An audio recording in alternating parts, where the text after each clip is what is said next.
Kausap po natin si Professor Jairo B. Trevino ng Department of Leadership and Strategy sa Ateneo de Manila University. Good morning po sa inyo, Prof. JB.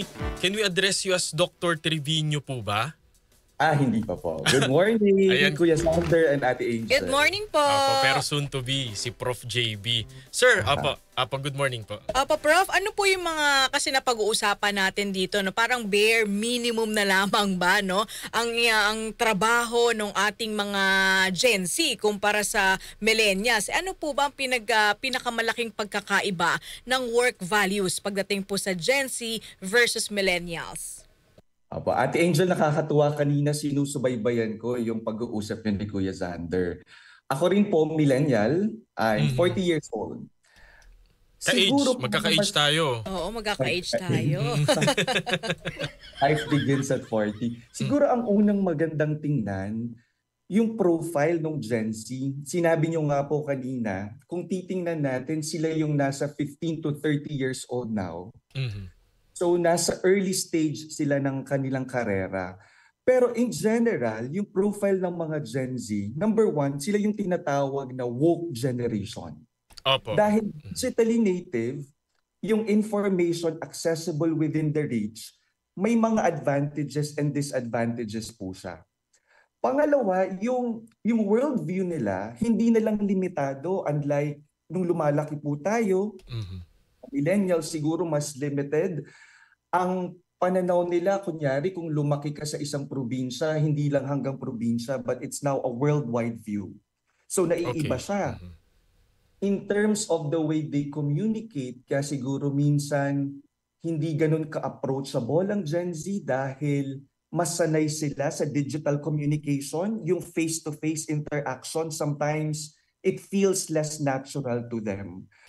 So given this profile, nami-misunderstand natin ang Gen Z primarily because there's comparison. Nanggagaling tayo dun sa ganito kami noon, ganito kami kalaki, at ganito kami magtrabaho, kaya naiiba.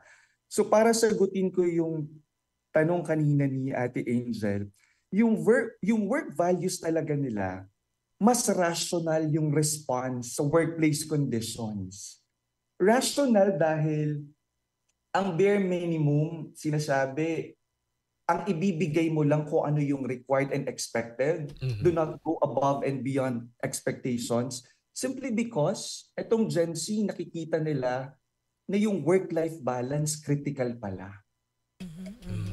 So, sundan ko lamang po yun, Prof. Jairo. So, ibig sabihin po, kung halimbawa ang social media na imbento ng medyo mas maaga pa, so ibig sabihin po, yung ugali ng mga Gen Z, baka yan din ang ugali ng millennials, ng Generation X, kung na-expose sila ng mas maaga dun sa, kumbaga, yung worldwide point of view. Opo. Yes, Kuya Sander. Kasi, ang pasensya ng Gen Z sa mga estudyante ko, mas maiksi. Ang estilo mo kunyari sa pagli-lecture, hindi pwedeng isang oras. So kailangan experiential dahil nga mabilis digital natives. So ang advantage nila, may access sila halos sa lahat ng information, so mabilis magkumpara. So kunyari, kanina nasabi niyo po, minsan pag nasa workplace, pag hindi sila motivated, mukhang naghahanap na ng ibang options. Because they have access. Na nung panahon natin, wala nun. Pag nag-umpisa ka halos sa isang kumpanya, yung loyalty mo mas mataas. Correct. Yes. Adopted slowly. Pero masasabi po ba natin na tulaks ang mga Gen Z or sadyang... Akala ko tulak. Tulaks. Tulaks na po ba ang mga Gen Z o sadyang iba na lang yung kanilang mga standards sa trabaho po? Opo. I will not say na lax. Competitive pa rin naman sila. Kaya nga lang mas rational yung approach. Hinihayaan na yung toxic culture, parang for them, it's not worth it because there will always be a lot of options. Why stay in an organization who does not even give you a learning environment, wala pong masyadong fulfillment? Kaya siguro, in terms of their behavior, Hindi katulad nung mga traditional, yung mga katulad natin na talagang ibibigay mo lahat sa trabaho. Yung best mo. So, Opo. parang Prof. JB, parang binabanggit nyo kasi rational, ibig sabihin po nakabatay sa lohika and scientific po yung kanilang response. Kasi yung mga mas nakatatanda noon, kahit masigawan, kahit pumurahin sa opisina, parang tinitiis na lang kasi nga yung access natin sa ibang trabaho medyo limitado dahil nga mag-a-apply ka ng personal versus ngayon na digital na. Opo, Kuya Xanter. Mas emotionally engaged siguro tayo. Talking about emotions kasi it also affects mental health. So for them, kung dahil advanced ngayon ang halos maraming organization, napaka-dynamic, ang daming pagbabago, hindi sila ganun nakakasabay paminsan. So ang ginagawa, I'll just give really what is expected rather than going overboard. From a rational perspective, ganun din naman ang bayad sa akin. So medyo problema po siya on the part of organizations. May mga tinitingnan akong pag-aaral na kung ganito ang behavior ng Gen Z, we have to realize that we can no longer rely on unpaid overtime, yung mga contributions na halos hindi nare-recognize because si Gen Z hindi lang naman sweldo ang importante. Gusto din nila yung self-recognition, yung satisfaction sa trabaho, pero dapat may explicit na boundaries and agreement. Hanggang saan lang po ba? Because they really want that work-life balance in general. Yung iba kasi ang sinasabi, Professor, na parang yung mga Gen Z magaling lang mag-rant, diba? Napaka-entitled daw. Ano po ang masasabi niyo po dito, Professor? Sa mga kaibigan kong nasa HR, in fact, ganyan din yung mga sinasabi nila. May mga naririnig ako na medyo mas mura mag-hire ng Gen Z kasi mas bata-bata pa. But they are now shifting towards hiring mga millennials, yung mga middle-aged professional. Kaya nga lang medyo mahal. Again, I'll go back to understanding the Gen Z more. Otherwise, ang laging analogy ko dyan, Ate Angel, Opo. ang weakness ng isang isda ay ang lumipad. Ang weakness ng isang ibon ay ang lumangoy.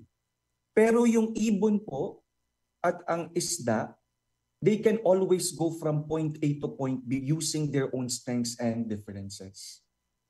So maybe the approach should be try really to tailor fit and understand how the Gen Z are doing. Nakakatuwa na kahit yung estilo ng pagtuturo ngayon sobrang ibang-iba. Sa panahon po natin, wala namang konseptong asynchronous, di po ba? Yes, oo. Face-to-face lahat. Opo, face-to-face lahat. Kunyari, ang klase Monday to Thursday, every Monday to Thursday talagang mini-meet mo siya. Pero dahil digital native sila, meron tayo ngayong Canvas, may mga reading sila na binabasa on their own, but it still contributes to that learning environment. So nag-shift. Ang magiging tanong ko lang dito, kung sa organizations ba, nag-a-adjust din tayo for the Gen Z? Or dahil dominated na ng mga millennials ang workplace, yung silent generation, baby boomers, paalis na po sila. Patay na po. Uy, may iba pang natitira. Sorry po. Kasi ang magiging So are we dictating the rules in the organization based only on our generation? Or mas nagiging tolerable po ba tayo sa diversity and inclusion? Prof, kanina nabanggit mo yung approach. Ano po bang pinaka-epektibo na leadership approach para po sa mga Gen Z employees? Siguro una po ang nakikita ko dahil medyo complex in general ang Gen Z. Yung ambition nila, ganun pa rin katulad ng previous generations. Very ambitious din po sila. But we have to prioritize work na mag-a-align sa personal values nila. Siguro yung opportunities for growth dahil it's easy to compare when you are stuck in an organization tapos parang pakiramdam mo walang plano, walang career plan para sa iyo yung organization. We also have to give it to them. Naalala ko, Ate Angel, sa klase ko kahapon, lagi ang parati kong sinasabi sa mga bata, just in case they hold an HR position, isipin nyo na may mga anak kayo. Yung anak niyong 5, may nakakatanda, may nakababata. May plano po ba kayo para sa kanilang lahat? O yung plano niyo ay pare-pareho? At challenging siya sa HR kasi baka may anak ka na may special needs. Yes. Oo. So to help them grow and thrive, iba yung approach o plano mo sa kanya. Pero may anak ka din naman na gustong mag-engineering, gustong mag-doktor. So we cannot give the same plan to everyone. Tailor fit po talaga doon sa particular generation. Ang challenge lang po, mas tedious siya. Mas patrabaho. But if you treat your employees like children, I don't think this is also impossible. Opo, parang binabanggit nyo po, Prof, kailangan po yung employers mag-shift din sila from yung tailor fitting, parang one size, hindi na siya yung one size fits all para approach. Sa lahat. Oo. So parang bawat empleyado dapat po mayroong parang pagtimbang, no? Kung papaano po sila yung kanilang growth, yung kanilang trabaho. Opo, tama Kuya Xander. Magiging iba yung approach, hindi pwede na dahil nagawa namin noon. Imposibleng hindi nyo magagawa ngayon given this particular process. Kasi kung hakayaan din ng mga organizations ang bare minimum or quiet quitting, magiging toxic ang environment. Kasi ano po ba yung epekto nito? May mga empleyado ka nagmi-maintain ng napakataas na engagement level. Tapos yung iba, parang minimum approach lang. Ang tension dyan, inequality ng workload distribution. May mga bibo, may mga hindi, pero halos walang nakukuha yung mga bibo. So, we can also spoil the engagement of those generations na hindi Gen Z. So they may feel frustrated, para bang ako na nagdadala ng extra responsibilities. Hindi ka motivated na mag-rely sa iba mong colleagues. But at the end of the day, talagang magbabago ang workplace. Ang chief level officers, the moment na puro millennial na lang yan, nandyan na ang Gen Z karamihan, papasok pa yung Generation Alpha, the way we will treat them would be entirely different. Kasi po, Prof, napapansin ko rin po na parang ngayon hindi ka na pwedeng magalit kung sa school man o sa empleyado. Kasi po parang yung younger generation mas hindi na, ayaw ko naman kung tama ako o mali, parang medyo mas madali pong masaktan. Tama yan, Kuya Xander. Mas maingat siguro ako pag nagagalit. Dahil ako, for example, napaka-stricto ko sa punctuality. Kung ang ko sa Ateneo alas 8 dahil sobrang traffic sa Katipunan, nasa classroom na ako ng alas 6. Grabe. Saan ho ba kayo umuwi? Saan po kayo umuwi? Tapos nasa Tomas Morato lang. Kasi gusto kong ipakita na there's nothing wrong when you are early, but everything is wrong when you are late. Ganun lang yung mensahe ko kung bakit stricto ako sa attendance. Na pag sinabing pinili mo yung alas 8 kong klase, dapat magpapakita ka ng alas 8. Oo, tama. So yun yung isa sa medyo ikinakukulo ng dugo ko minsan. Pero pag ipinaliwanag natin sa kanila, bakit ka nagiging stricto, bakit ka galit sa ganitong aspeto, naiintindihan nila, kuya. Kasi eventually it will speak about professionalism na hindi issue yung traffic. Nandyan na yan, may mga bagay na hindi tayo control. Pero kung maliwanag sa kanila, bakit tayo nagagalit at ano yung rational behind that, yung Gen Z na-appreciate din nila. Siguro nga lang yung mas magiging maingat tayo sa salita. Ako, very careful ako because, again, ito yung unang generation na nag-recognize ng mental health. Yes. Tayo ni-recognize din natin pero sobrang linaw sa kanila na importanteng pangalagaan yung mental health. And with that, I will not take it against them. And it's healthy kung talagang minsan nakaka-apekto. Kasi nga naman kung ang ingay sa buong mundo nakaka-apekto sa iyo, you have to also shut down and take care of yourself. 'Di ba sa mundo na napaka-connected natin, mas polarized tayo ngayon. Opo. At ang Gen Z mas madaming sinasabi, mas marami silang opinion given that the access to information is within their reach. Professor, kung kayo po ay may isang policy change na po pwede nyo pong irekomenda sa mga kumpanya para ma-encourage yung healthier work culture, ano po ito, Professor? Titingnan ko yung execution and motivation ng mga Gen Z. Magkakaiba rin po kasi sila, depende na rin. Kasi kung pinofile po natin ng Gen Z, siguro yung ibang Gen Z na nakikinig, pwedeng sabihin na, hindi na naman totoo yan sa akin. So yung profiling natin, magdidepende din sa estado ng buhay, sa kung anong merong sa individual characteristics. But then again, titingnan ko yung measurement, yung productivity consequences at naipapaliwanag siya. Ako naniniwala pa rin na everything that gets measured gets done. Okay? But for example, kung 85 ang bare minimum, paano ko kaya mas maiengganyo ang isang empleyado to go beyond 85?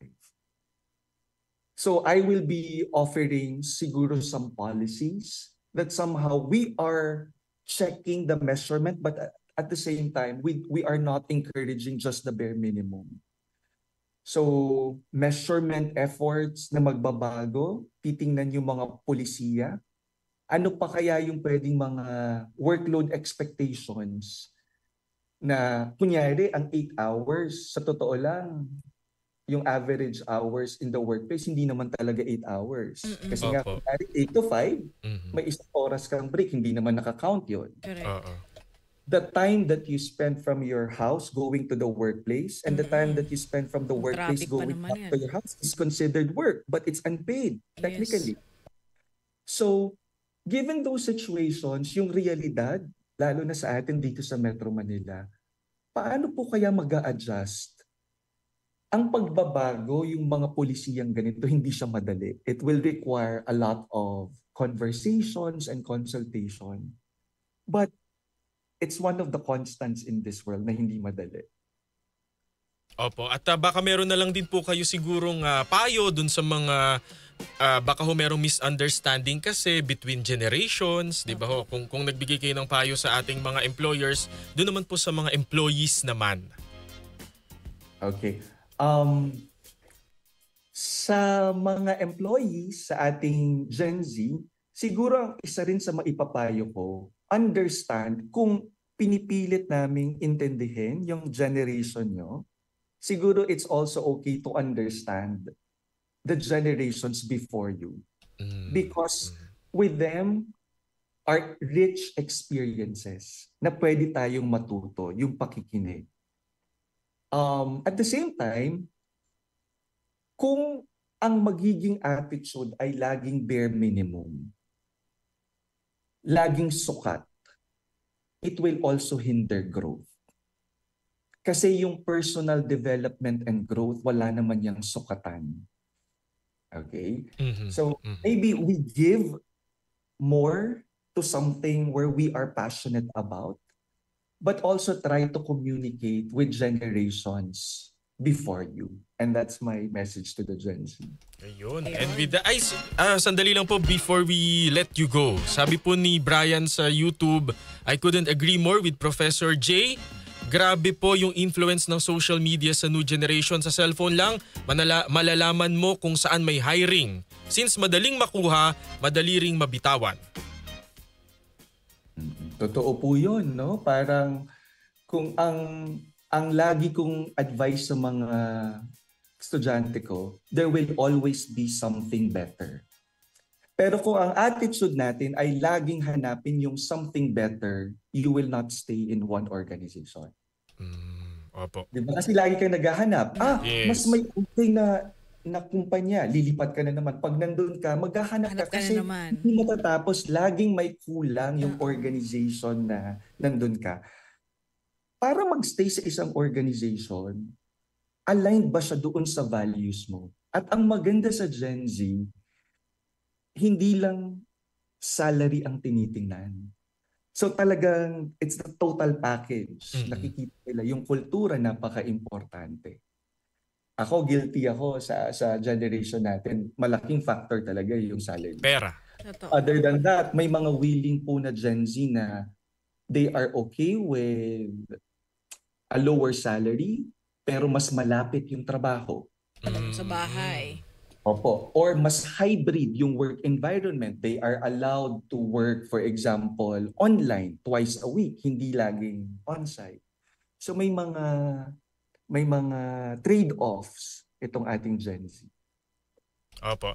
Prof. Jairo, Prof, thank you so sir, much. salamat po ng marami. Huwag kayong magsasawa ha, dito po sa aming programa. Thank you, Kuya Sander, Ate Angel. Good morning. Nakasama po natin si Professor Jairo B. Trevino, si Professor JB